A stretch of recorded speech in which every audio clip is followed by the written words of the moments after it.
Jeshi la Israel IDF Jumatatu hii limethibitisha kumuua mkuu wa ujasusi wa jeshi la walinzi wa mapinduzi ya Kiislamu la Iran IRGC Majid Hademi pamoja na afisa mwingine mwandamizi wa jeshi hilo katika mashambulizi ya anga yaliyofanyika usiku kucha.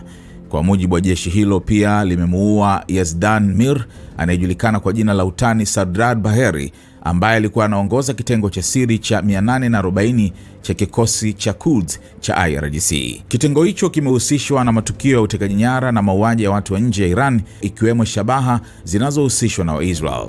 Israel ilisema Hademi aliuawa katika shambulio la anga lililolenga mji mkuu Tehran asubuhi. Waziri wa ulinzi wa Israel Katz alisema alipokea taarifa ya shambulio hilo wakati wa tathmini ya kijeshi pamoja na mkuu wa majeshi wa Israel Luteni Jenerali Eyal Zamiri. Viongozi wa Iran wanaishi katika hali ya kuandamwa. Tutaendelea kuwinda mmoja baada ya mwingine, alisema Katz. Hademi alikuwa ameanza wadhifa wa mkuu wa ujasusi wa IRGC miezi kadhaa iliyopita baada ya mtangulizi wake Mohammad Kazemi kuuawa na Israel wakati wa vita vya Juni 2025.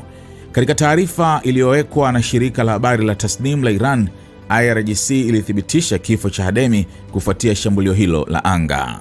Wakati huo huo, jeshi la anga la Israel lilishambulia viwanja vya ndege mjini Tehran usiku likidai vilikuwa vinatumiwa na kikosi cha Quds, tawi la operesheni za nje la IRGC. Jeshi hilo limesema lilishambulia viwanja vitatu vya ndege katika eneo la Tehran likilenga njia za kurukia ndege na minara ya udhibiti pamoja na kiwanda cha kikosi cha Quds kinachotengeneza drone.